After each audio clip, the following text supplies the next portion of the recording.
Hello and welcome to another episode of 10,000 Hours and Counting, my spiritual podcast to support you on the path, talk about spiritual concepts, and just share from my heart and the hearts of my guests anything inspiring, uplifting, and empowering.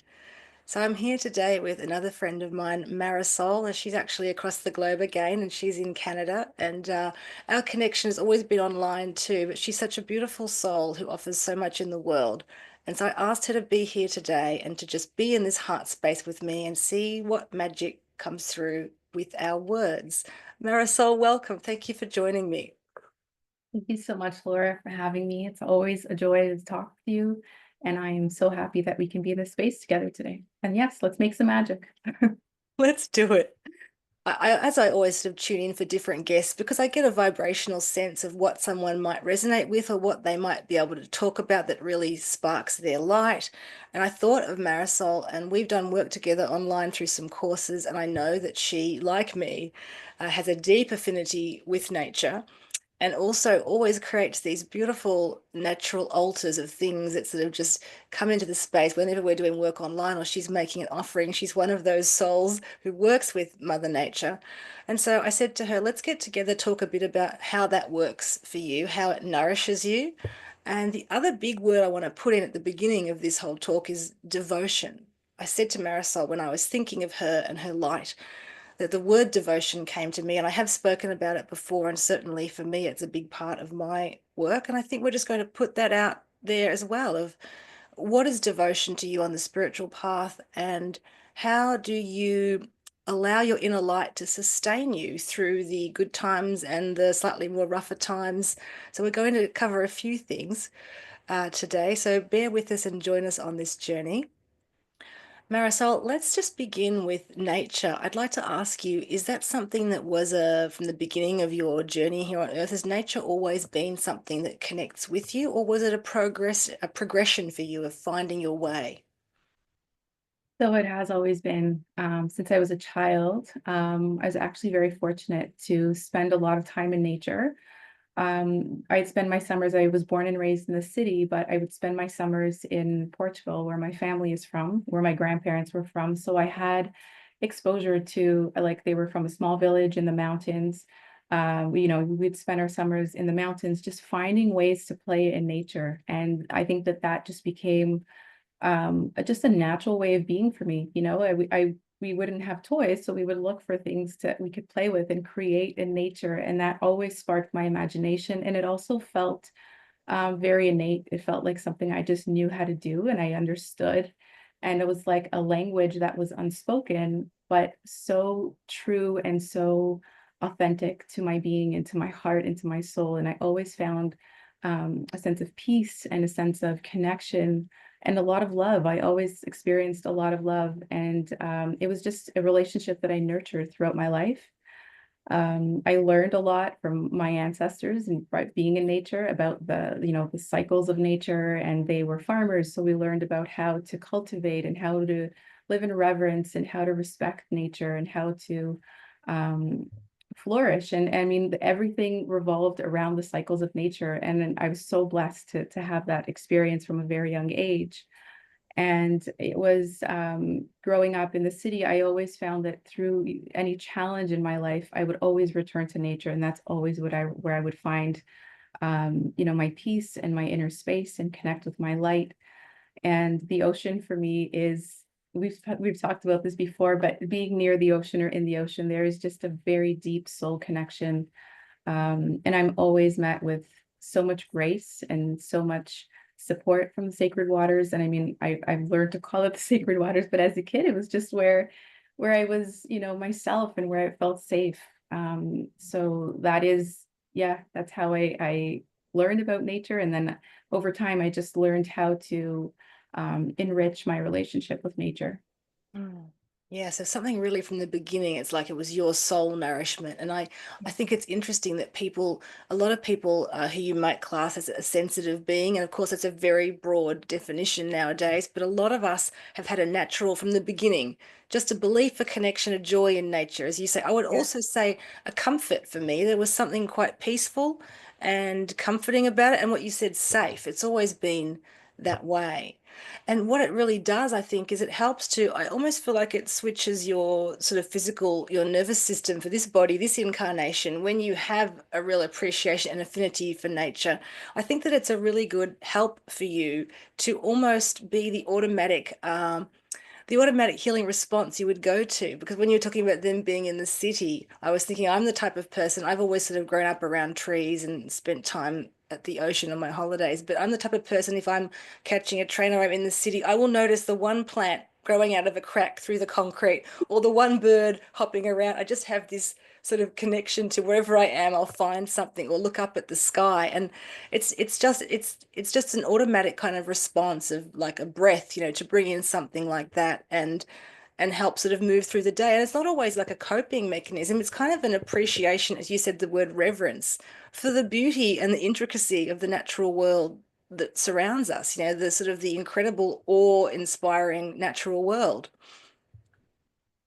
Definitely the joy as well. It's like you mentioned, there is so much joy in waking up when I'm in the city and hearing the birds sing. I absolutely love it. Or being anywhere, or just tuning into. I think it also sparks like it sparks something beneath the surface for me. Like tuning into those sounds and being able to just notice what nature's offering us, and learn to make that a part of our existence in the world, right? To just be so connected to the world around us, regardless of where we are, that it's always awakening another part of us. And it's like I just that's how I experience nature. It's like I'll be walking down the street and I hear something, and it's the sound of I don't know, a squirrel in the leaves, or a bird in the sky. And I just feel like it's this call to come back to myself. It's grounding, but it also sparks something new every time. It's just this constant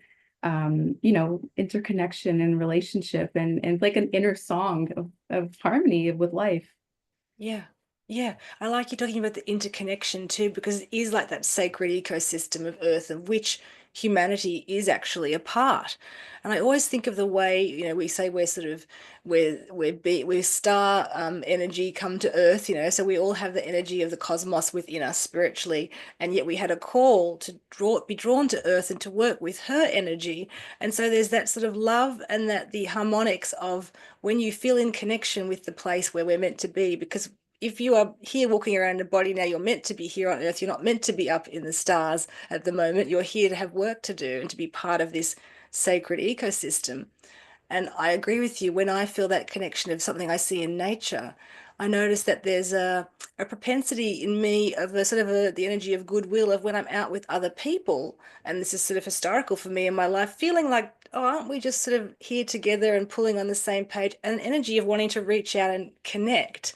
And of course, it doesn't always happen with other humans because they've got their own things going on and they don't feel that interconnectedness of us all that we have in the natural world.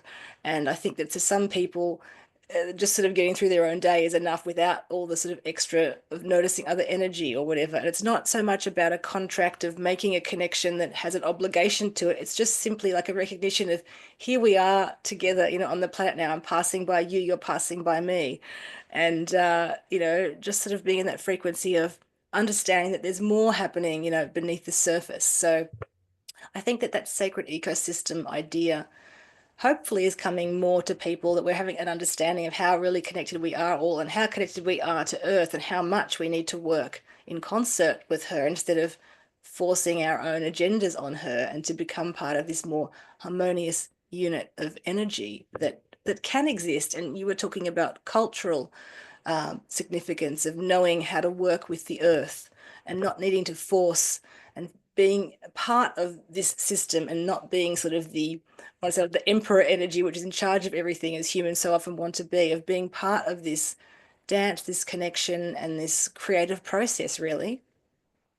Absolutely. And for me as well was when I tuned into and really started to learn from nature, that, or remembering, it always does feel like a remembering that there's water within my human body, and there's earth, and connecting to the elements that way. And for me, I also practice like traditional Chinese medicine. It's a big part of my path. So that understanding that we are of nature and we are nature beings, And I think that that also, for people that have more of a difficult time or that it's woo-woo to connect with other energies, it's like this is the energy that is within us.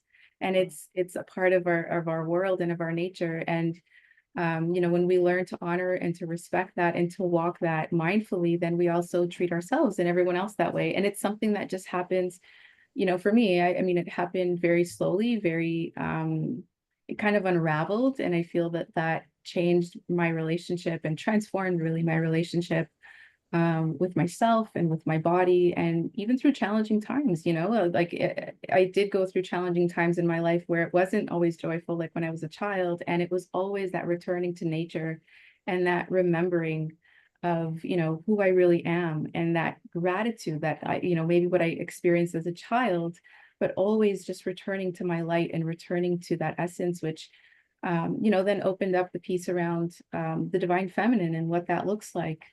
And those experiences where life isn't always, unicorns and happy moments, but when we learn to walk with the strength that nature instills in us, and we nurture it, and we like any relationship, we nurture it, then it's there for us, and it reminds us of who we are, and that's very often been my experience as well. In moments where nothing else really spoke to me, I would return to the place where I, met my light and where I felt so much love. And I would just sit and just sometimes just cry. And those tears would come back to me as love. And I feel that that's what nature does. And that's what, that is the relationship, the reciprocity. And nature reminds us of who we are by showing us that love, and by showing us, sometimes people go out for a walk and they'll say like, oh, it felt so great. And it was so serene. And I always feel that that's just a reminder. It's a reflection of what is inside of us, and what's possible for all of us, if we're open to it and if we receive it. So that's yeah, that's also it's been a very valuable piece in my life. And it's really opened up for me through my connection with the natural world. Yeah. When you were saying it's not always your sunshine and rainbows on the path, and we know that's so true. And I feel that nature offers that divine feminine energy of witnessing and receiving you, and also what we talk about with spiritual energy of the ability to transform. So it's like you can go out with a bad mood or a sad heart into nature, and simply the fresh air or the breeze. And I'm sure that people can find this anyway, just feeling stressed.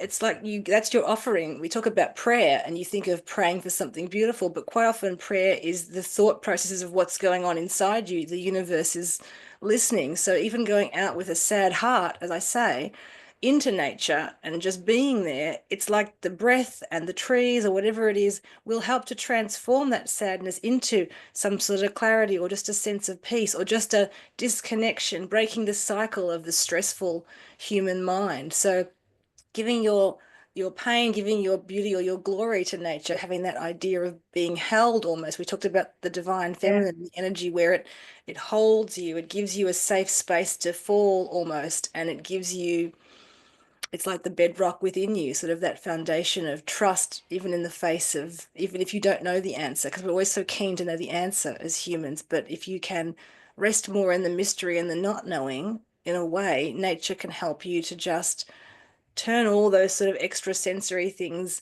off, or the, or not extrasensory, but the overthinking, overdoing, and just simply be, and be present and be with what's going on. You talked Yeah. about the body and its connection, and we are organic material, in so many ways. We go back to the earth. This body goes back to the earth. And so I would suggest that we all have an innate connection to earth, and that what you're talking about, exploring it, dropping back to it, or just having the ability to just either know it works for you, or even if you're not sure it will work, give it a try, because ultimately the energy of peace supports you on the path through the good times and the hard times. Being able to access a sense of inner peace is so important. And yeah, it can be very difficult, but stepping outside, or the other thing I want to talk about a bit is those nature messengers. So when you actually actively something is coming at you that you really notice, like as a message, so a bird or whatever it is. You talked about learning the language of how nature is speaking to you.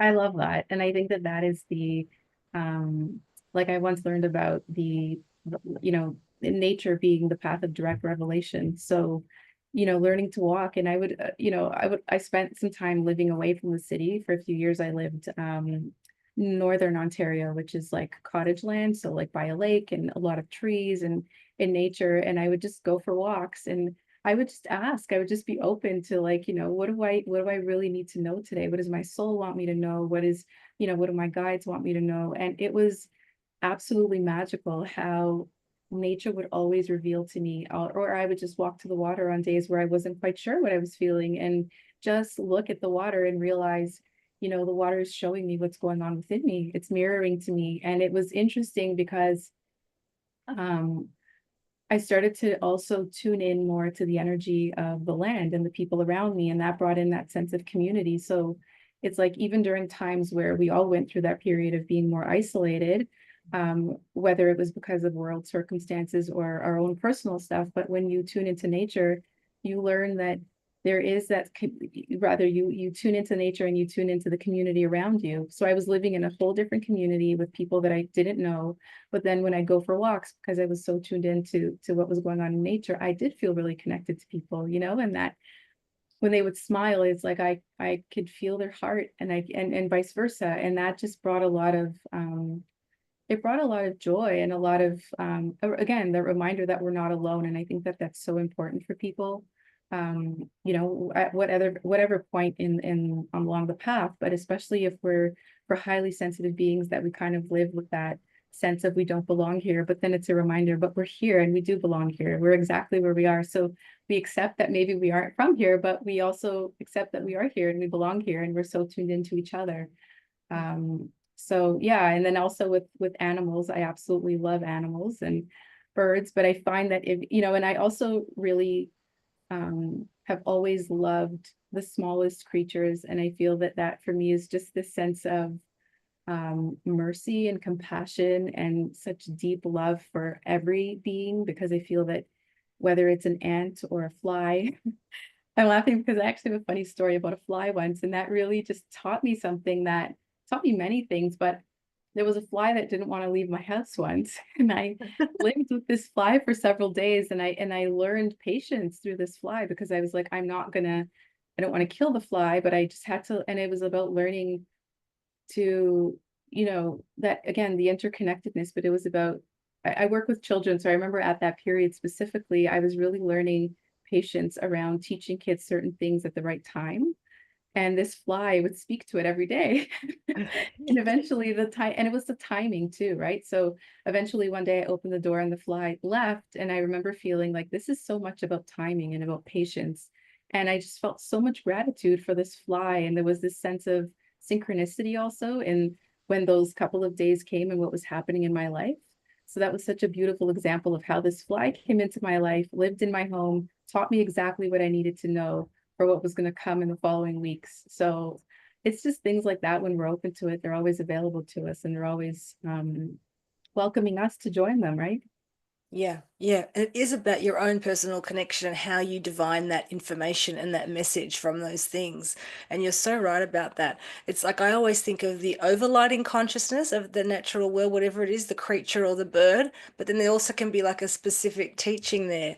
And it's so interesting that you say that about the fly too. And I always think of fly as like the energy of awareness, like it's about what are they needing to know right now. And I think that sometimes when something's recurring, I think back on my journey when a different animal messenger, if you like, or a bird, before I had a whole toolkit of the messages, it would be enough for me to just notice it. And even if I didn't think I knew what it was like a revelation to sort of say, that's something. That's not just random, to me. It means something to me. And then I would sort of tune in to find out what does it mean. Because I always say to people, it's great to look for Google the meanings and stuff, but it's even enough to just acknowledge it's happening and then tune in and find out what you did.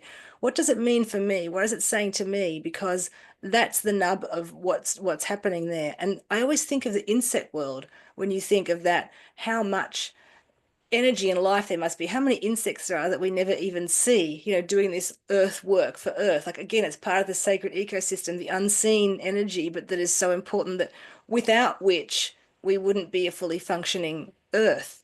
And so I think there's something in those small details of the smallest thing. You talk about the ants or whatever, and different things where I've seen ants and like the strength of ants, of what they can do, and the perseverance of this one little tiny thing. So it's kind of that, yeah, that teaching vessel. And sometimes I've found that I think you attract more of it when you start to notice it, if you have the affinity with it already, but you start to attract more of these messages. As you say, I like to call them the oracle walks, where I will, instead of drawing cards, I will set the intention and ask for whatever it is and go for the walk and just be open to whatever arrives and then divine the message from that. So that's a really powerful tool of asking and then letting go and seeing what drops on your path until you loop all the way back around and come through your front door. Absolutely. And you mentioned asking, and I also thought of, I was talking to someone about this the other day, and it was interesting because when I would go out to nature and connect with a bird or anything that just sparked my attention, and to me, this just always felt very like a very natural kind of knowing, was to ask for permission instead of just taking a picture. Or even when I walk into the forest, I'd ask for permission to walk into that field of energy and to be right. It's like I think of it as asking to walk into someone's home. And I mentioned this to someone, and they were kind of surprised by it. And I thought, to me, that just felt, and I don't know, I feel that it's important to share this because it's something that it does change the experience that we have. So when I walk, when I go into the ocean, I ask for permission to go into the ocean, and there's an openness that happens. There's like an opening of the field where it says like, come, and our experience is deepened. So even for people who have been out in nature, who have had these experiences and looking to deepen the experience, I mean, that's for me, that's been a really beautiful way to do it. And I find that my body also opens more in that sense. There's just an opening overall. And for anyone who's also tuning in to the intuition and to any divine messages, in doing that, I find that it just creates more spaciousness, um, for anything to drop in, right? And in nature, there tends to be more of that, definitely that calmness, and the nervous system is calmer. So, yeah, that's been really helpful. And again, it's also about relationships, like I've learned so much about boundaries when I go to nature and ask for permission to step into these field of energies or to take a picture of a bird. And there have been like these miraculous experiences that I've had in nature where I forget to ask, and I go and I grab my camera, and then like these hundreds of dragonflies that are swarming around me just disappear. So No, we didn't give permission. yeah. Yeah, there's something about that. I think this is looping into that energy of devotion and the sacredness. I often feel that, especially because I love to connect with the trees, and to me, it's an energy of sort of sending them my love and gratitude. So feeling just that love of just the intention to connect. And as you say, asking for permission to take things, like if I see a feather or whatever, and people will say, sometimes just ask, are you meant to witness it and receive the message, or is it okay to take it? So that's a nice distinction to work with. And sometimes if you're not sure, I would say leave it and just intuit the message, or just be grateful that you even noticed it. But there is something about the devotion of sort of like, but understanding that there's certain ways to behave. And if you deepen the connection and you don't just do it uh, mindlessly, that you will start to create these pathways which will have more meaning for you. And there's something about that idea that we're working with as an intelligent life form. You know what I mean? Like nature, like it's not just random things. It's not just what I'm trying to say, like cells, and you know what I mean? It's not just, it's my science, Science my of it. knowledge, Yeah, right? yeah. Organic, not just, yeah, there's a spiritual intelligence to all things, Absolutely. and an energy and a frequency. So when you say that to me about that asking for the permission, I think this ties in with devotion, where sometimes people in the modern world will sort of think devotion maybe is old-fashioned or has a certain slightly slavish quality to it, or maybe it's inappropriate for a modern Western person. But really, it is about sort of loving yourself enough and witnessing the beauty of just the path where you don't know and you don't have to be the one in charge all the time. So it's a bit like taking off your shoes at a temple out of respect to come into the forest, or wherever it is, the ocean, with a respect of like, I am leaving behind a certain aspect so that I can commune. I'm not staying up in here. I'm willing to switch my frequency and then see what happens. And that's the tuning into, I know that we often both refer to nature as like a, the cathedral. And when I walk into a forest and I look up, that's exactly what it feels like. And it's the honoring and the respect for the sacredness of life is also how I experience it. And like you said, we tune into, it's almost like a walking past a curtain, and it's beyond just the biology of it, and there's just a whole other world. And I mean, that's where the magic is, for me. And Yeah. that's where, and I mean, I don't even think that it's not about, for anyone who's connected to nature, but not so much, so much the spiritual aspect of it.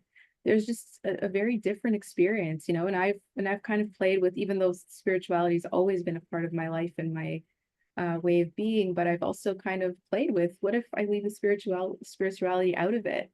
Mhm. And this often comes to my mind, is this memory that I have of just grabbing a dandelion, and just staring at it. And I spent so much time staring at it.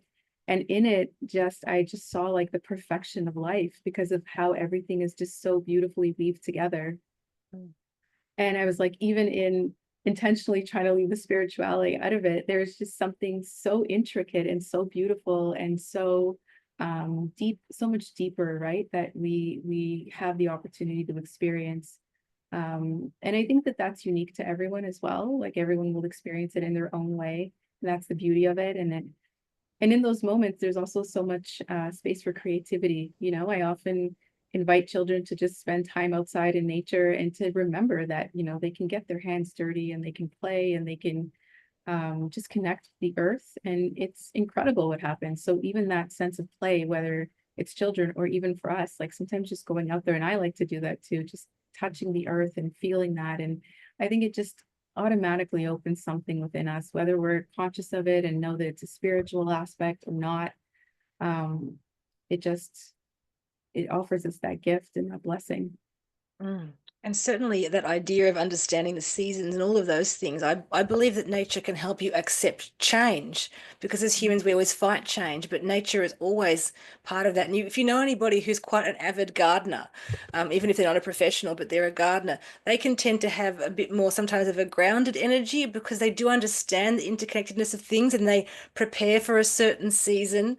And so there is, I would even say there's a reverence in that, because working with nature to grow things or to, create a garden, instead of working against it and forcing it. I think that that's an interesting idea of people being able to understand change, follow the seasons, and as you say, whether it's spiritual or not, there's still a somehow human and somehow open, like loving heart compassion connection when you can know that the natural world is going on. It's not all separate from each other, and it needs everything else to survive. And how beautiful it is where you can perhaps, reap some fruit and vegetables from your garden that you've put the energy in to let them grow. And some go to the insects, some go to your neighbors, but there is something about that, and a spiritual sense of community and connection. And I would suggest probably even anybody who just goes out for a walk after work, is in that wanting to just be in another space outside of the regular space and just feel a sense of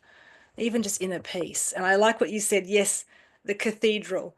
Trees are my big thing, but I don't know, there's certain kinds of trees where there's a total silence almost, when you're within their vibration. If there's a whole forest of them, that they can just have this eminence of a deep sense of peace and something sort of spiritual, of just like you sort of almost want to whisper like in hallowed tones, because it just seems sacred, and you don't want to disturb that energy. So I think that it's nice when people can find, yeah, places to want to practice. When I say practice, I was going to say practice spiritual energy. But if you have a particular tree, or sometimes on the way to work, I have a friend and she has to go into the city about an hour every day, either way. And so she looks for trees along the way, because she likes her job, but it's also an office thing and it can drain her. So along the way, she's got a series of familiar trees that she kind of connects with as she drives in and gets closer into the city, and on the way home, she's like, oh, she brings that lightning through.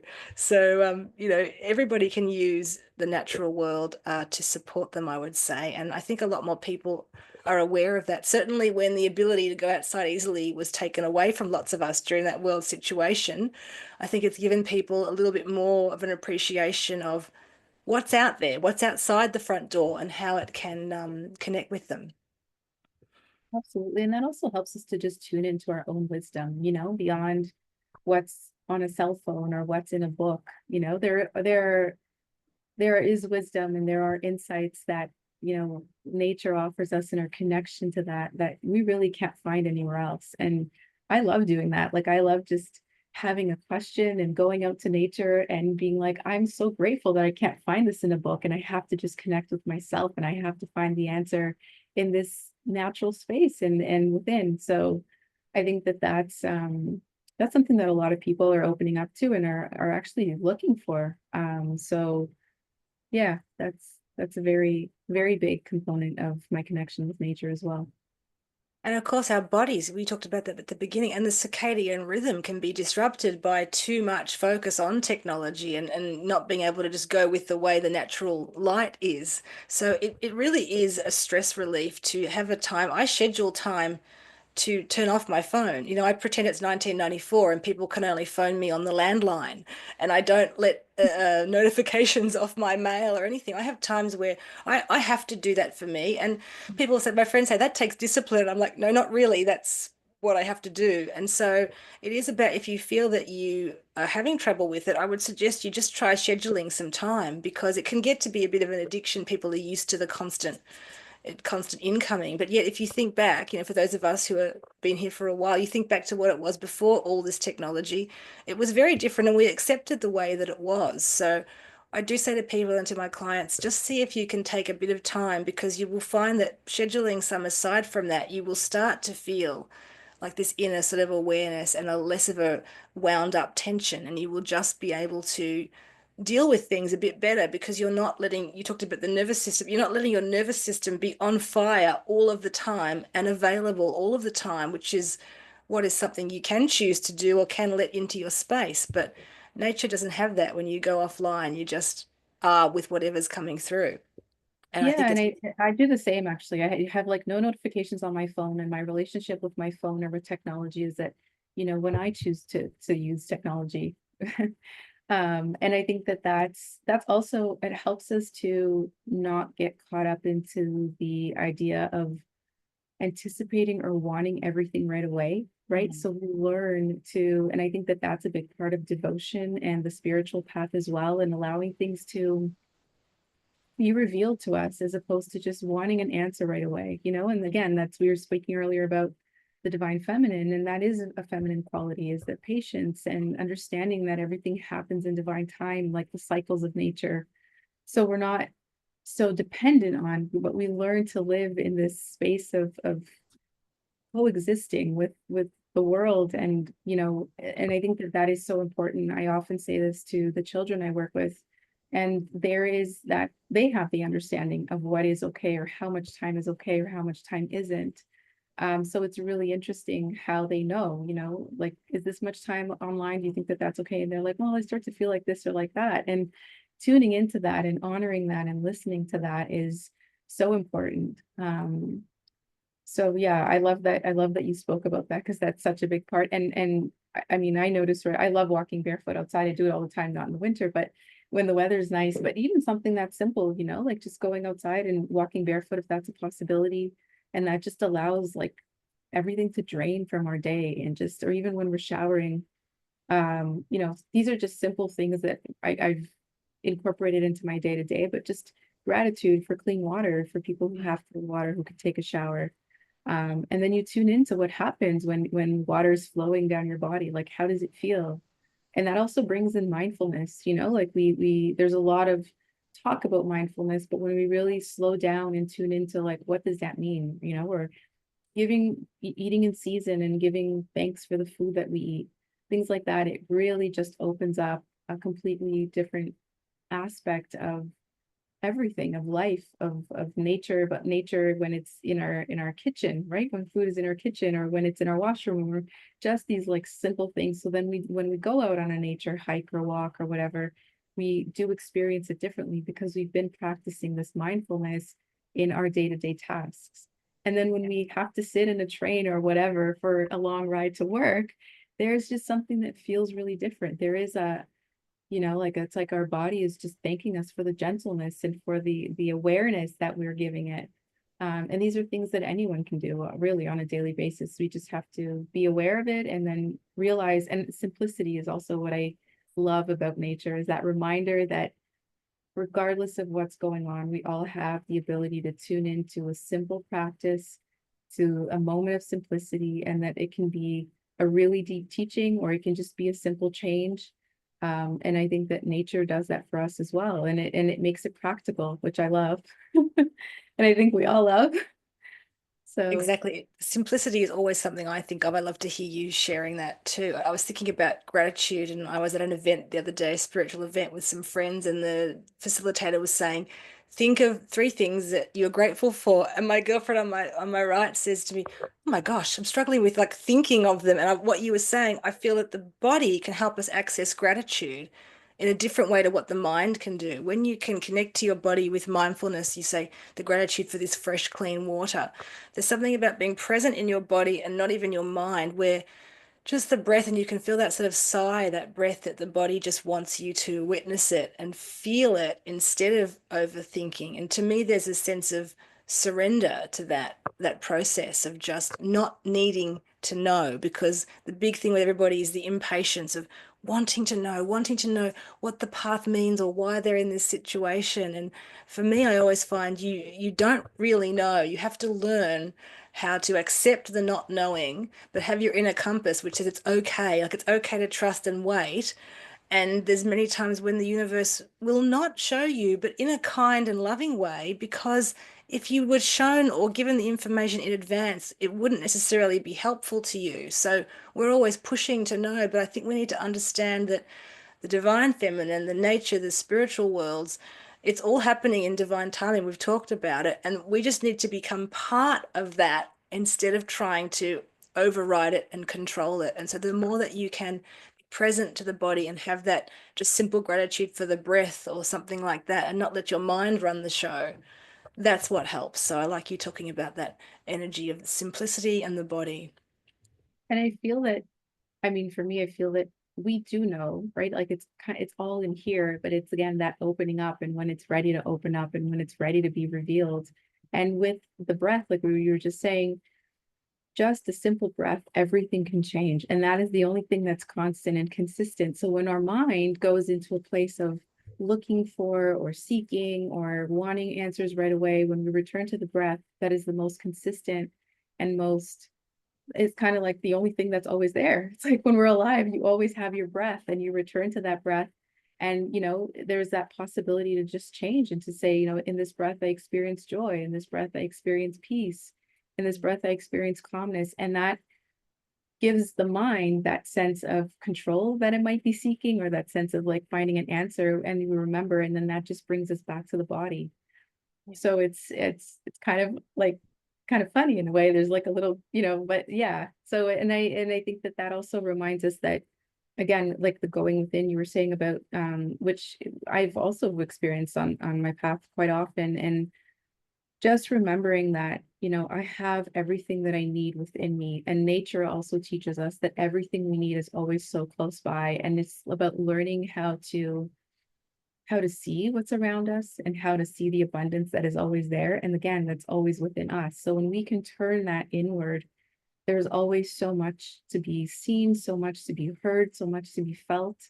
And it's kind of like I think of like the inner landscape and the outer landscape, and when sometimes there are times in life where there isn't much to kind of cultivate on the outside, right? When we think of Mm. gardening or we can always go inward, and there's so much to do in this inner landscape, and learning to tune into that and to feel that, and what is that all about. It's endless and it's fun and you're never bored. So Never bored. never bored, that's for sure. I feel that being in nature too gives me permission. There is just a sense of no matter what's going on, being in nature, I can't get distracted by all of those thoughts or whatever. As I said, even if you're going in with attention, and I mean, I go in with a mindfulness to nature, but even if you're there, things are happening and you can't seem to attach in the same way to whatever was troubling you or whatever you've left behind from your, human part. There's things to do and just the breath or the scent in the air and that sort of thing.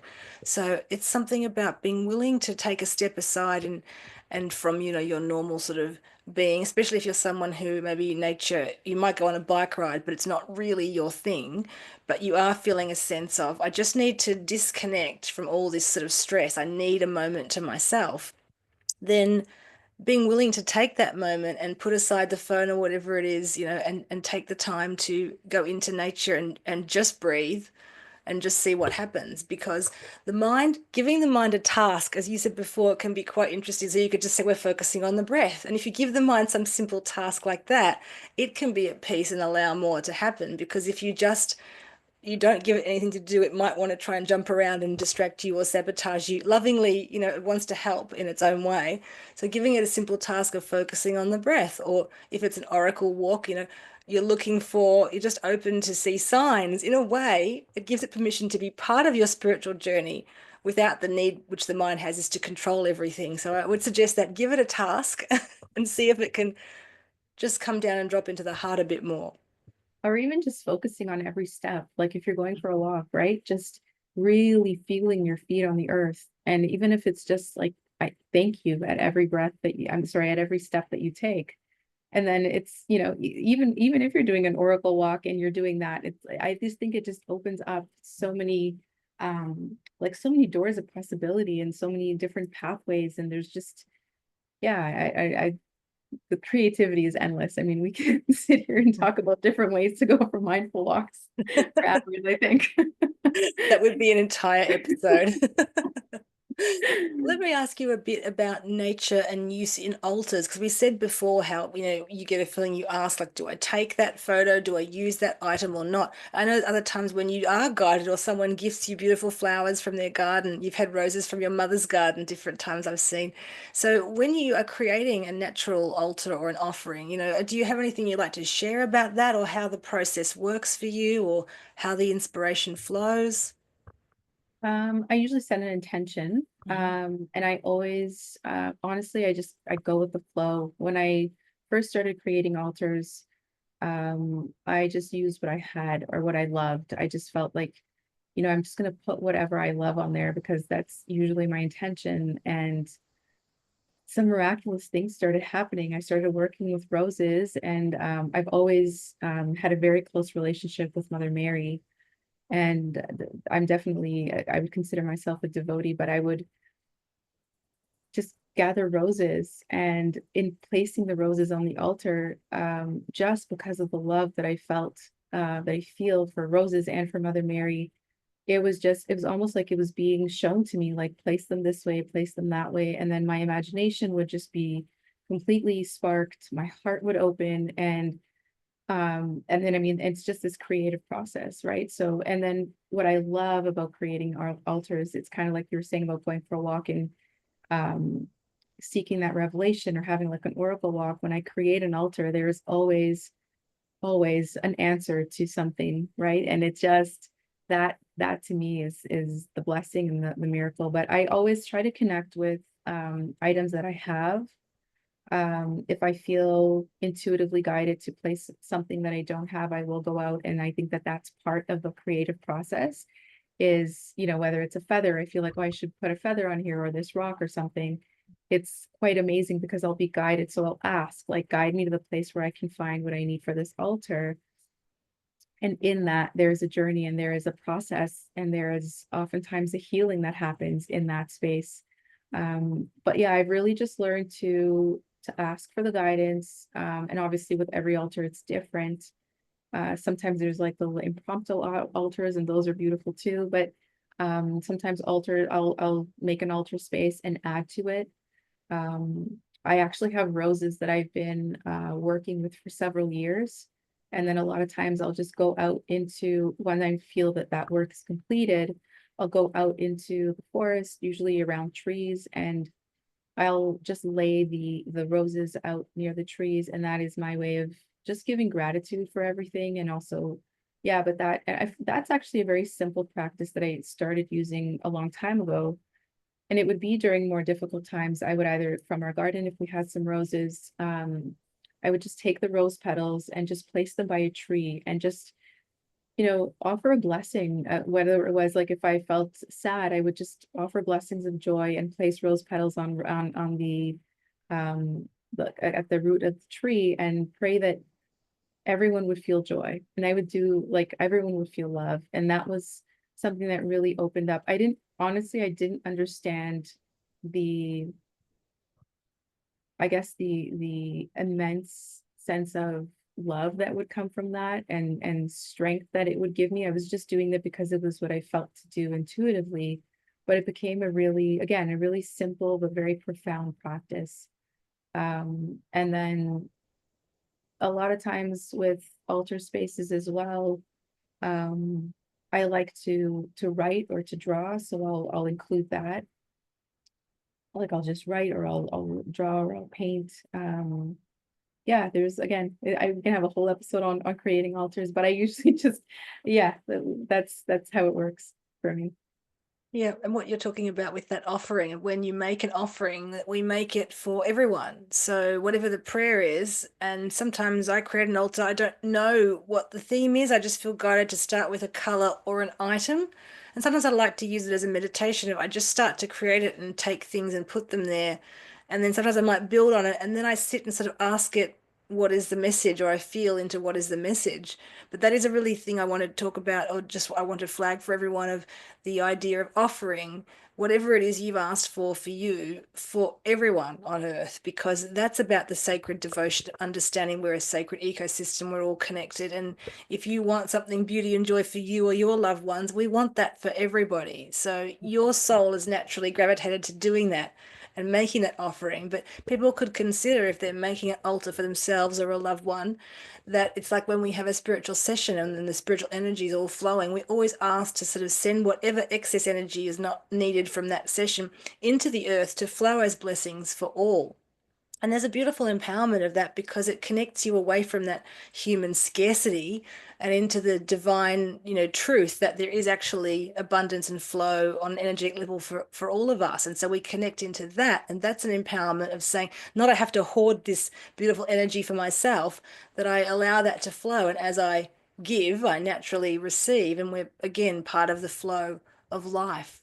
I always think of trees as being the lungs of earth too. So making offerings to trees, I feel like is really, we wouldn't be here without them. And it's something about the way they connect with each other that I think humans could learn from. I was just recently reading a book on trees, and they were saying that trees connect, as we know, through their root systems with each other. And if one tree is a bit sick or it's being damaged by bugs, it can send out a distress signal to the other trees, and they will send it nutrients along the system to support it. They won't say, oh, buddy, you're on your own.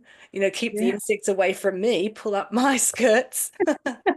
They will send support. And this has been scientifically proven too. They can connect and they're all about each other and helping each other because together they are stronger. There's absolutely. And I something in think that. that also tunes like that also connects so beautifully into trust, which is such a big piece, I think, on the spiritual path and in life in general. But you were saying about spiritual energy being intelligent and us just letting it going where it needs to go. And I think that for me, that's been such a big piece around trusting because in some way, I feel like it often you're whether it's today, tomorrow, or somewhere down the line, or in some way, spirit will show us how our ability to let go and to trust. It will show us the manifestation or the blessing that came through that. And also for anyone who's just beginning on the spiritual path, I experienced when I was starting like not knowing what to do with the energy sometimes. Mm. So that just, offering it to the earth and trusting and asking that the earth do it, like you said, for the highest and greatest good. I think that also builds that sense of strength and inner trust in the work.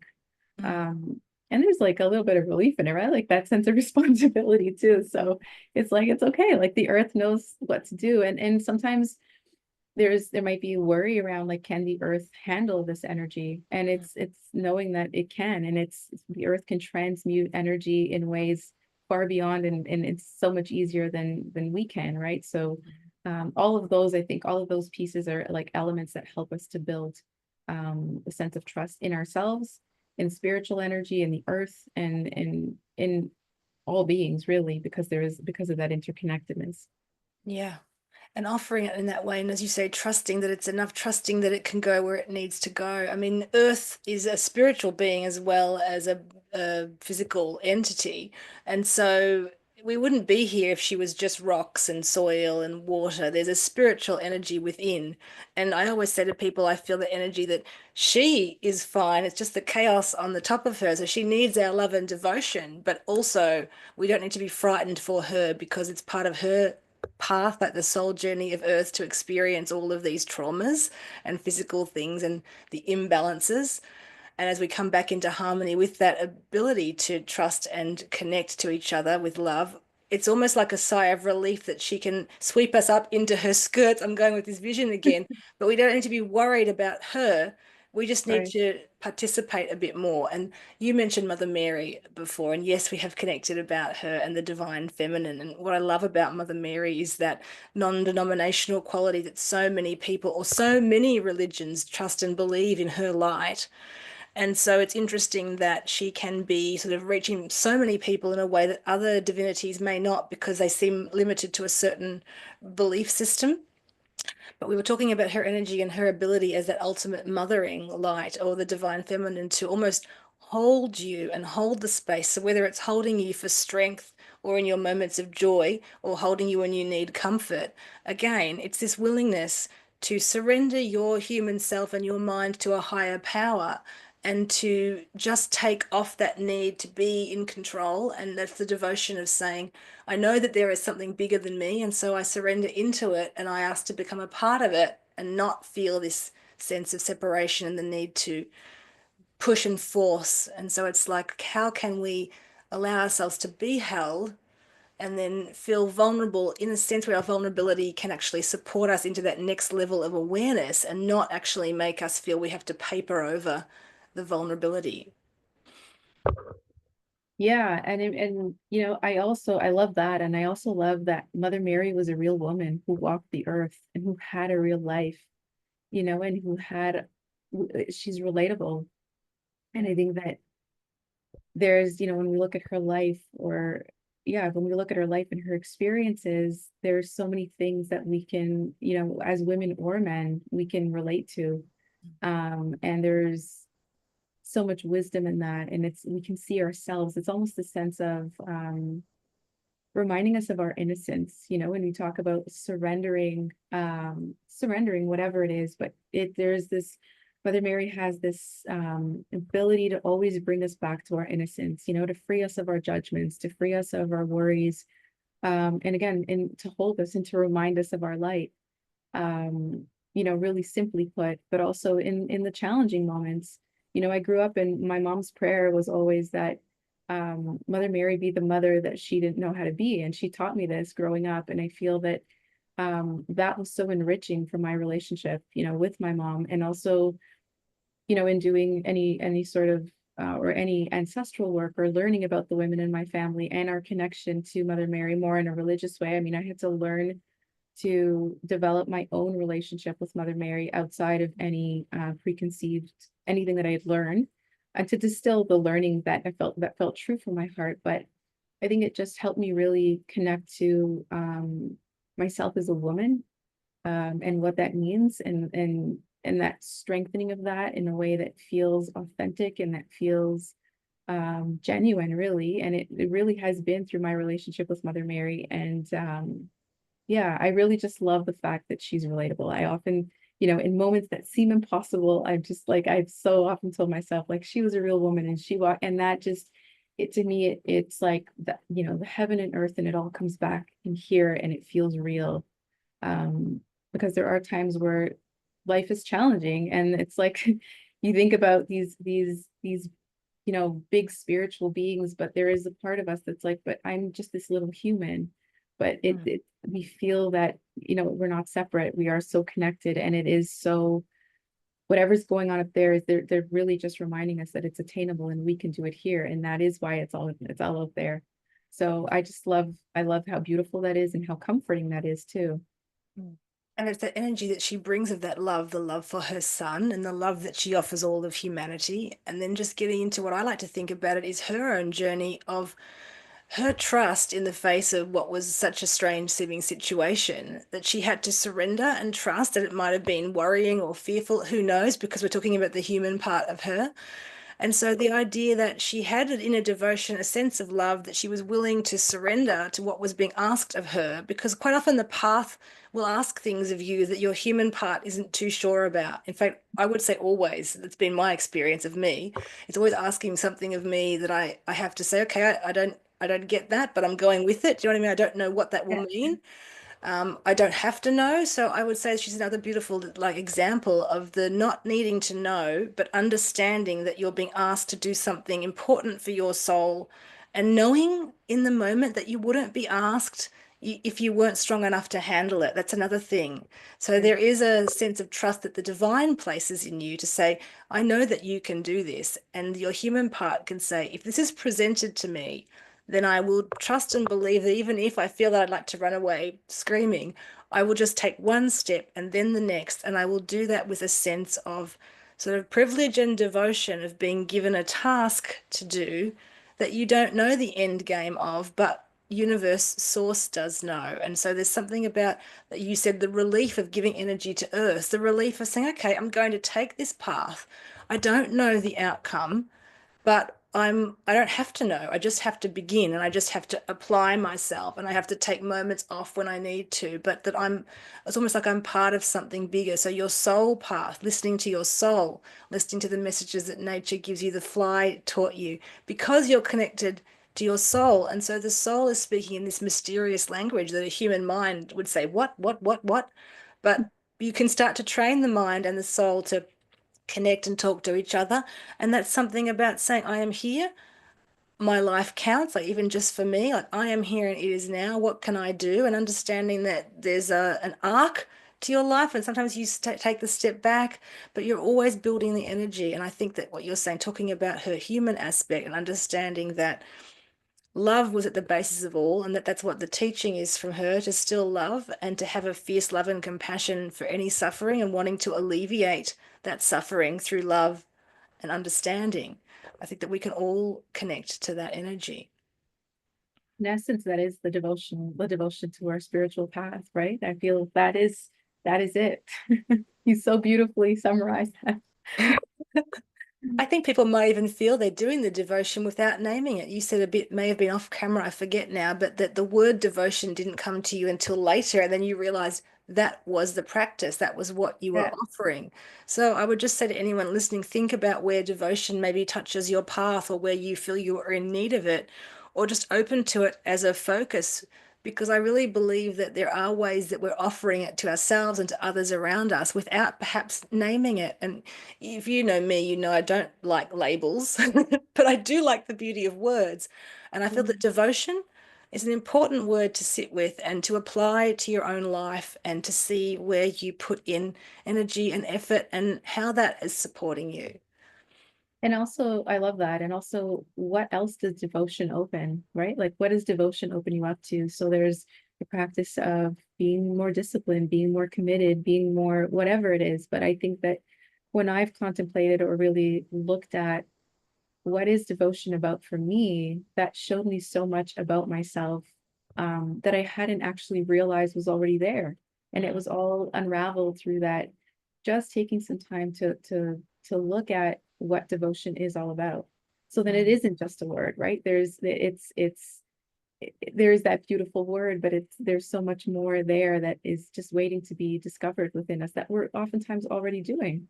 yeah. Like I said, I didn't realize it was, and I was like, I was doing this all along, and then the word came. And I think that we do that so often with so many things, right? We just, especially as intuitive beings, following that intuition, it's like we're doing these things, and then there's a framework, or there's a word, or you take a training, and you're like, oh, I've been doing this all along, and that's great. But it's so beautiful to know that we can just follow our heart and trust. And I think that that mind and soul and body, it's, it really is all in that heart space and living from that heart space and honoring that.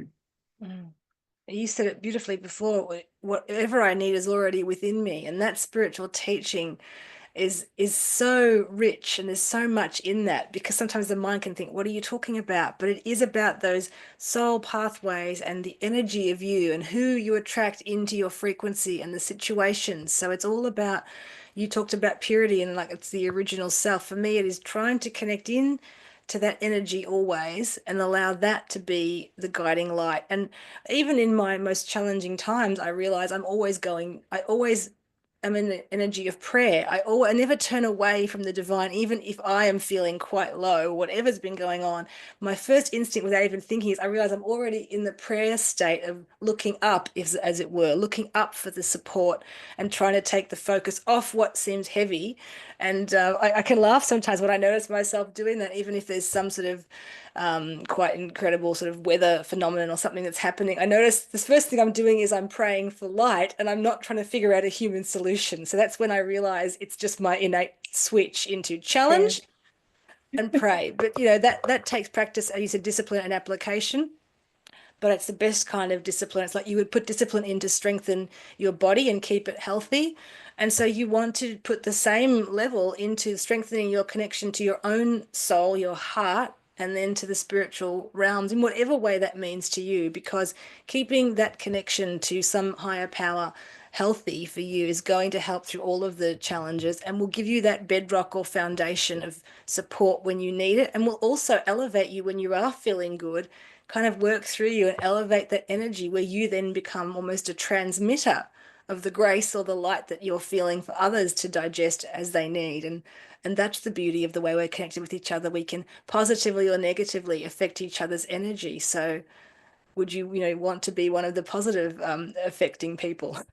Absolutely. And even for anyone who's like, who hasn't, like, I've had people say, like, I've never prayed before. Like, I don't even know how to start praying. Mm. And it can be something as simple as, going outside. I did this for a long time. I would just go outside and look at the sun in the morning or at whatever point I went outside and just say thank you. And that is, it's genuine. It's from the heart, and it's, you know, the spirit doesn't turn anyone away because they don't know how to do something. Quite the opposite. Uh, it's just that again, that innocence of just saying thank you. And then it's an inner dialogue, like you were saying, that your natural instinct is, it's the same thing with me. And I find that throughout my day, even for the most practical, sometimes like mundane things, there's just this, like, it's my go-to.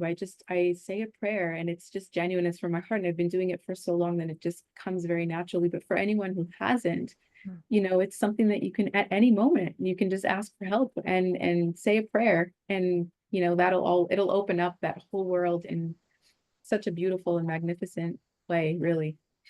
It doesn't need to be special words or anything. It's just that pure intention to connect. And yeah, that's the thing. And just begin. If you have the feeling, just begin, because it's only the mind that tells you you need to be perfect on the first try in any activity. And so if people are feeling I'd like to pray, as you say, just begin and start with something simple. And it's really empowering when you just feel that you can, whatever is going on, you can just take that awareness into you and into that heart space, the heart field. So it's, your heart is within your body, but it's also all around you, the energetics of that. And so if you can just switch off that outer focus for a moment on anything and bring it into the inner focus, that's already going to give you permission. You're already switching frequency, and you're letting spiritual energy know that you're willing to just stop the humaning for a moment and just come into a sacred space with yourself. And nature is the number one best way to do that. Looking at a tree, I would sort of defy anybody to, that a sunrise or a tree or something couldn't move them in some way and make them feel just some sense of peace. So experiment with how nature works for you. But for those of you who already are on the vibe and know what we're talking about, of that energy of the cathedral of nature, of praying to nature and allowing it to reach into your heart really, and just fill you up. I think that we can all benefit from that in different ways, and it will be so personal. So enjoy it and look at the nature of where you are and go for simplicity. If you're not close, I'm not that far from a forest, and some people I know are not that far from the beach. But if you can't get outside or you're unwell or even the weather is not great, look for one thing you can do. I always say if you can't even get nature or a leaf, even a crystal, but just have an intention to stop and to connect to the natural world because there's earth and soil beneath the floorboards of your house for a start. You know what I mean? So you're always there. There's sky outside your window. So it's just about where you put your focus and what you put your focus on grows. So you can make that choice. Or even just closing your eyes for a moment if you can't get out to nature and just imagining your favorite place in nature.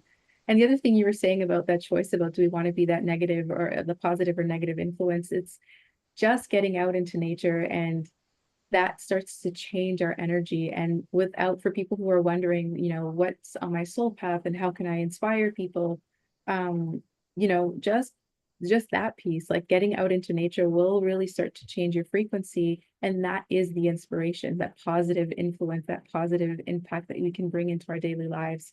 And if, just as a starting point, even that has a huge impact on the people around us. I remember when I started doing it, everyone was like, oh, something's different in it. So just go for a walk. And it was amazing, the ripple effect that that has. So that's also something that's very simple and very impactful. And it benefits everyone, really.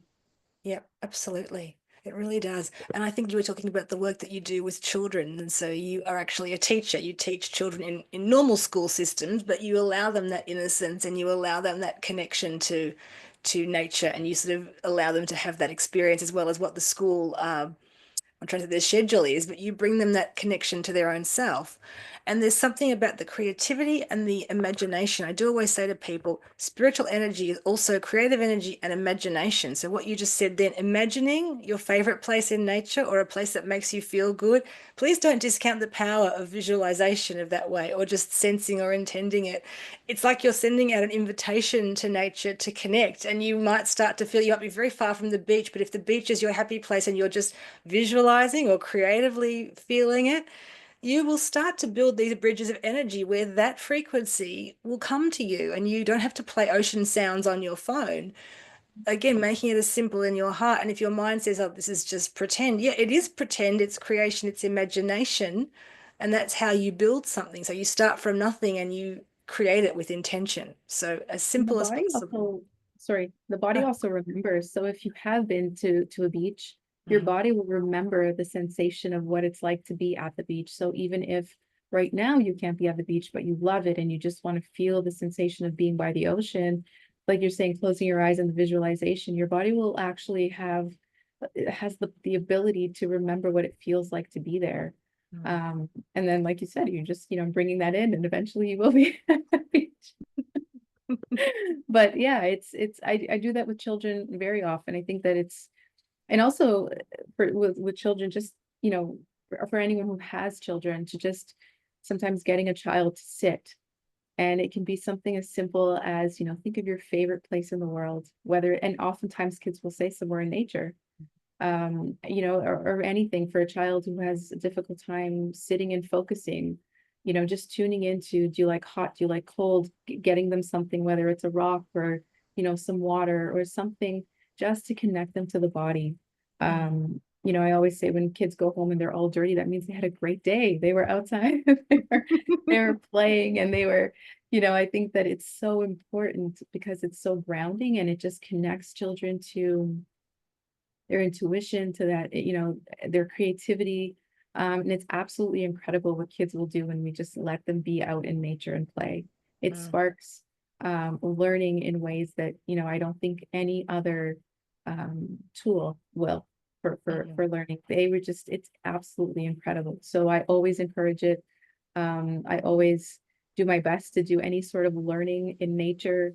And I think it's fascinating how much children will teach us when they're out in nature. To me, that is always the gift that I always receive in having kids play in nature and learn in nature.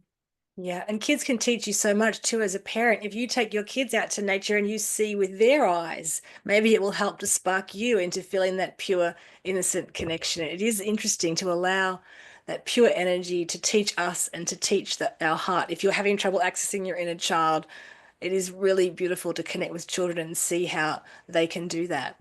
As we sort of come to the end, I'm thinking about how you talked about the earth of your body. So again, I do want to say to people, think about the fact that without the body, our soul wouldn't be here. We'd just still be energy pinging around the cosmos, which is beautiful, but the body is always here. And sometimes it's difficult for people if the body is discomforted or it's in pain. Of course, that's one thing.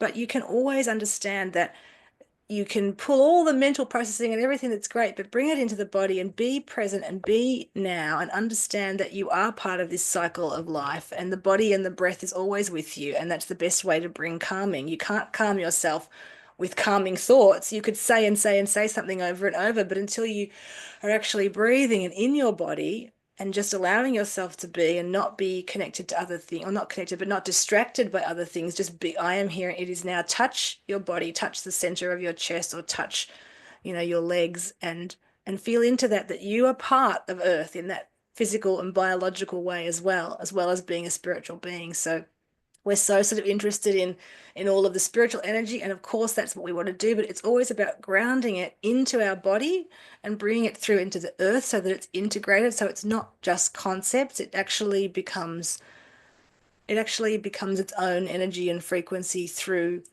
allowing it to be something in the physical world and not just a series. It's like what I say, walking your talk. It's not just ideas. It actually comes through. It can positively affect and change the body. Like it can positively affect and change earth. And we can do all sorts of things with this spiritual energy. So we are both of these things, and we tend to forget one or the other sometimes.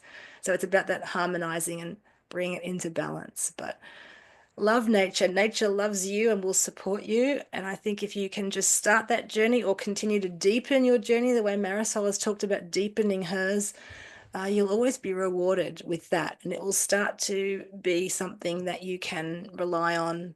And then it will build your own sense of trust in yourself. Absolutely. Mm. Well, thank you, Marisol, for being here with me and bringing your beauty and your light, and just for touching on some of these things and having that energy of the devotional energy of Mother Mary. I do always think of you and your roses. I always say to Marisol, I wish I had smell-o-vision on my camera when I see the roses that she offers, because I can just imagine that beautiful energy. And then just offering.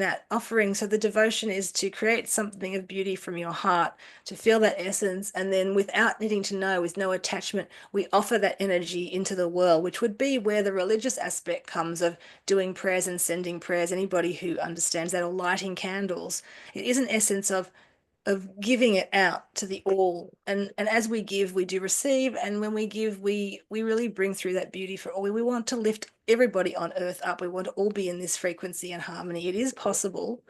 There are so many of us who are connected to the heart and doing it. And things sometimes have to get more challenging before they get better, but it does not mean that they're not getting better. So hold heart fast to the truth of your heart, to that frequency. Fill your cup with nature. Make sure that you're getting what you need of peace, and let her speak to you, because the natural world will connect with you, is wanting to connect with you. And it's just about your willingness to open up and to receive that. Thank you so much. It has been an absolute joy to speak with you. And Thank thank you. you, everyone.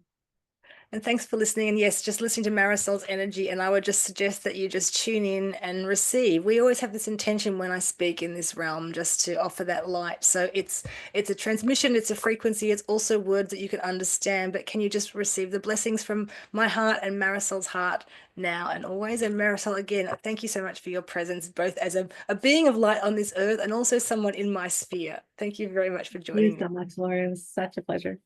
Bye for now. We'll have another episode coming up down the line. So blessings to everybody, and enjoy some time in nature. That's my prescription for you this week. Bye, everyone.